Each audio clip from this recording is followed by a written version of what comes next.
একে অপরের ভুল থাকলে সেটি ক্রিটিসিজম করি নিয়মতান্ত্রিক প্রক্রিয়ায়। কিন্তু যে প্রক্রিয়া গত কয়েকদিন হয়েছে, এখানে শিক্ষার্থীরা দিন শেষে এটা আরও এই ব্যাপারে আতঙ্কিত হবে, ভয় পাবে। আওয়ামী রাজনীতি ফিরিয়ে আনলে শিক্ষার্থীরা আগে যে ভয় পেত, সেই ভয় এখন নিশ্চয়ই পাবে না, এখন বরং তাদেরকে প্রতিহত করবে।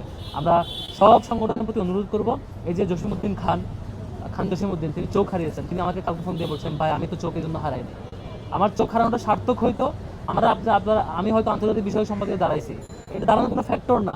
আমার চোখ হারানোটা সার্থক হইতো যদি এই ধরনের ঝামেলাগুলো না হইতো, বাজার রাজনীতি আবার না ফিরতো, এই যে একটা শিবির দর ধরে ধরে জবাই করে স্লোগানগুলো না হইতো, আবার আওয়ামী নেগেটিভ ফিরে না আসতো।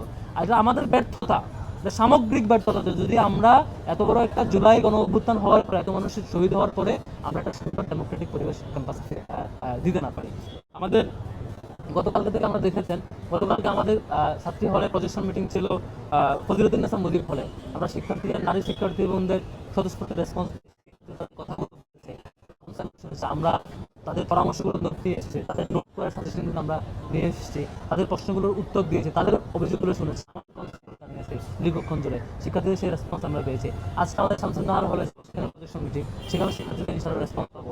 আমরা দুপুরের পর থেকে কাটিয়েছি জগন্নাথ হলে, সেখানকার ছাত্র সংগঠনগুলো, বিশেষ ছাত্র দল, বাম সংগঠন, যারা অ্যাক্টিভিস্ট, তাদের সাথে আমরা কথা বলেছি, তাদের দ্বিমতগুলো শুনেছি, বৈচিত্র্য মতগুলো শুনেছি, অভিযোগগুলো শুনেছি, আমাদের ব্যাপারে কনসার্ন শুনেছি। ঢাকা বিশ্ববিদ্যালয়ের যে কোনো শিক্ষার্থী আমাদের টিমকে নক দিলে ইনশাআল্লাহ আমরা লিগেল প্রসিডিউরে যা যা হেল্প করতে হয়, সেই আইনি টিমকে আমরা কোঅপারেট করবো ইনশাআল্লাহ। সেই জায়গাটা থাকবে আমাদের যে জিরো টলারেন্স। তারপর হচ্ছে আমরা হচ্ছে এই ইউনিভার্সিটি একটা মাল্টিকালচার জায়গা, সেই ডাইভার্স কালচার, ডাইভার্স অ্যাপ্রোচের, ডাইভার্স মানুষগুলো একসাথে একটা মিথস্ক্রিয়ার মধ্যে দিয়ে ক্যাম্পাসটা করবে, তাদের চিন্তাগুলো বলবে, এই বৈচিত্র্যময় ক্যাম্পাসে সবার মধ্যে স্বাধীনভাবে বলবে, কেউ কারোর উপর চাপিয়ে দেবে না। একটা মার্কেট প্লেস অফ আইডিয়ার কথা আমরা আগে থেকে বলে এসেছিলাম, সেটি আমরা চাই। এখানে দ্বিমতকে চাপাই দেওয়া হবে না, দ্বিমতকে আমরা বৈচিত্র্য মধ্যে হিসেবে দেখতে চাই, মতের বৈচিত্র্য হিসেবে দেখতে চাই, সেটিকে আমরা পারস্পরিক আলিঙ্গন করে নেব। এরপরে হচ্ছে এই ক্যাম্পাসটা আমরা বারবার বলেছি, এটা একটা বেশি মানে ওভার পলিটিক্যাল ইনস্টিটিউট হয়ে গেছে, জায়গাটা এরকম হওয়া উচিত না। আমরা বারবার বলেছি, আমরা সবগুলো সংগঠন মিলে 22-23টা সংগঠন ফাংশন করে, সবগুলো সংগঠন মিলে আমরা 50% প্রতিনিধিত্ব করি না। বেশিরভাগ শিক্ষার্থী, মোর দ্যান 50% শিক্ষার্থী কোনো রাজনীতি কি করলো, কে কার বিরুদ্ধে কি বলবেন, কি বলছেন, কি প্রেস কনফারেন্স করছেন, কি অভিযোগ দিচ্ছেন, এগুলো নিয়ে বোধার না। তিনি চিন্তা করেন সাধারণত তার ক্যারিয়ারটা কেমন করে গড়ে উঠবে। আমি সব সংগঠনকে অনুরোধ করবো, আপনাদের রাজনৈতিক কর্মসূচি কমিয়ে নিয়ে এসে শিক্ষার্থীদের কল্যাণের কর্মসূচি করান। আপনি নিজেকে রিভিউ করেন, শিক্ষার্থীদের কল্যাণে কি কর্মসূচি করছেন। আমাদের জায়গা থেকে আমরা সেভাবে শিক্ষার্থীদের কল্যাণের কর্মসূচিগুলো জারি রাখবার চেষ্টা করছি। আমাদের ম্যান্ডেট, আমাদের কমিটমেন্ট হলো এই বিশ্ববিদ্যালয়টিকে আমরা একটি একাডেমিক ইনস্টিটিউটে রূপান্তর করবো। যা যা ক্রাইসিস সেগুলোকে আমরা অ্যাড্রেস করবো। আপনারা দেখেছেন যে এর আগের দিন শিক্ষার্থী কর্তৃক আমার শিক্ষার্থী কাছে সবাই এখানে রাজনীতি করার চেষ্টা করছে। আমরা সেই রাজনীতির জায়গায় না, আমরা লিখিত অভিযোগ দায়ের করেছি, চাপ দিয়েছে ব্যবস্থা নেওয়ার জন্য। প্রাথমিকভাবে তাকে বহিষ্কার করেছে এবং ফার্দার 6 মাসে বহিষ্কার করেছে, সেটি নাকি প্রক্টোরিয়াল বডি, সেটুকু ক্ষমতা, বাকিটুকু আরেকটু প্রসিডিউর আগাতে হবে।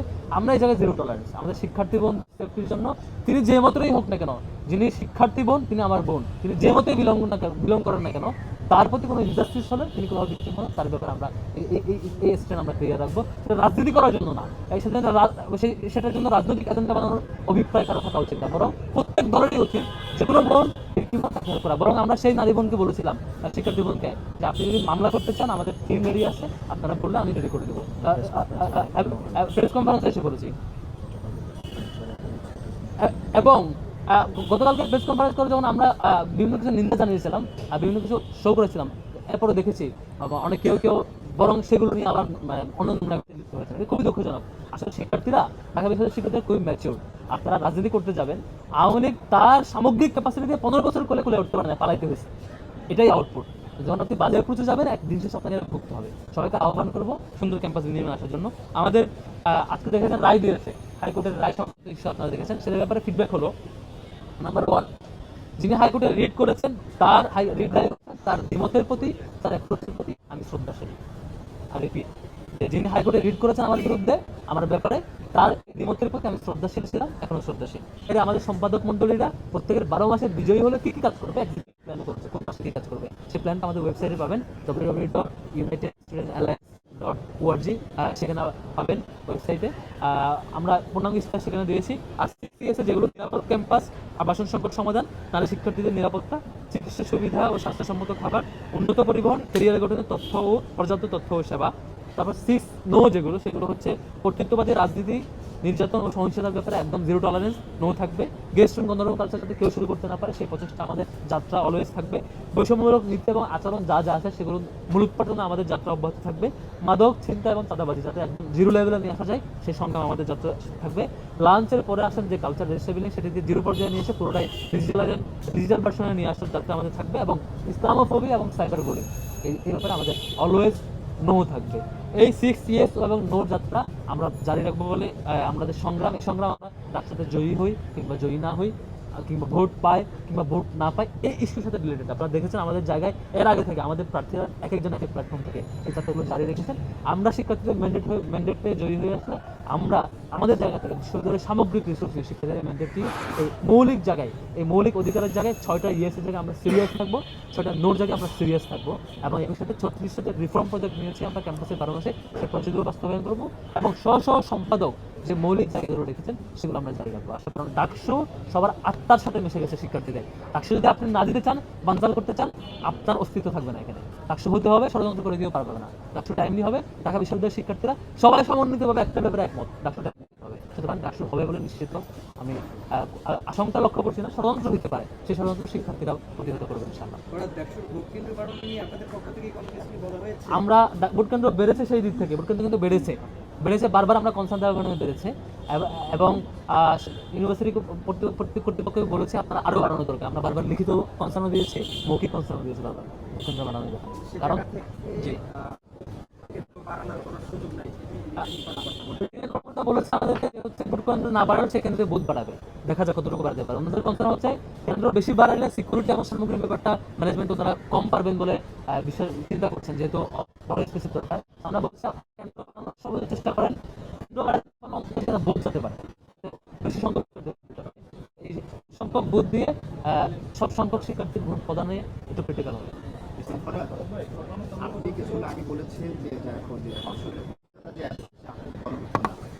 গতকাল দাবি করে গেছে যে আপনারা আপনাদের কমিটি প্রকাশ করেন